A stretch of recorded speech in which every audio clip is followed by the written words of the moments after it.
Hi అండి, welcome to my channel. అందరు ఎలా ఉన్నారు? నేనైతే చాలా బాగున్నాను. సో మామిడికాయ పచ్చడి పెట్టే సీజన్ వచ్చేసింది కదా. సో మేము గిట్ట మామిడికాయ పచ్చడి అయితే పెడుతున్నాము. అండ్ కొంచెమే అనమాట, ఎక్కువ తినము. సో కొంచెం అయితే ఉండాలి కదా, అలా అందుకోసం పెడుతున్నాము. ఎలా ఉంటుందో చూడండి. మేమైతే ఇలా చేస్తాము, చూసేద్దాం.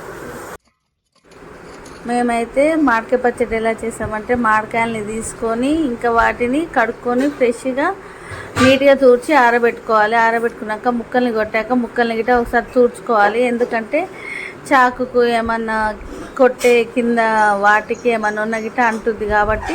సో నీట్గా ముక్కల్ని గిట్ట మేము మళ్ళీ తూర్చుకుంటాం.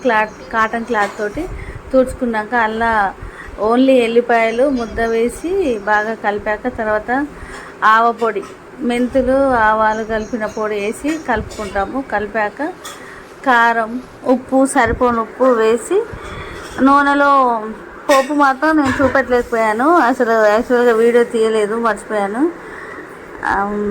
మా హస్బెండ్ కలుపుతున్నాడు.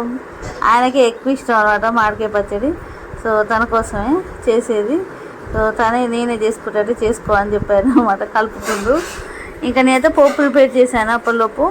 ఆ పోపు మీకు చూపెట్టలేకపోయాను. అందులో ఏం లేదండి, ఓన్లీ ఎల్లిపాయలు ఇందాక కొన్ని అందులో కలపంగా కొన్ని నూనెలో వేడి చేశాక నూనె మొత్తం కాగాక బంద్ చేసి ఎల్లిపాయలు వేయాలి.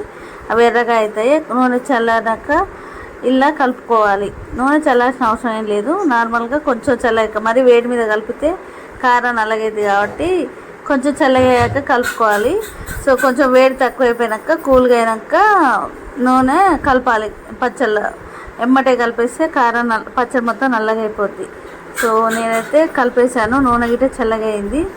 చల్లగాకైతే నూనె తిల్ల పోసి కలిపాను. కలిపాక కొంచెం సేపు ఉంచితే బాగా నూనె పైకి తేలుతుందండి. సో మనమైతే కొంచెం బాగా ఒక 1 అవర్ తర్వాత అయితే ఇది అనమాట. నూనె వచ్చేసరి ఎంత పైకి వెళ్ళిందో. ఇంకా వెళ్తుంది, ఇంకా మంచిగా వెళ్తుంది. ఒక నైట్ అయితే ఇంకా వెళ్తుంది. 2 డేస్కి ఇంకా ఎక్కువ వెళ్తుంది నూనె. చాలా బాగా పచ్చడి బాగా మంచిగా వచ్చింది కదా. టేస్ట్ ఇది చాలా బాగుంది అనమాట.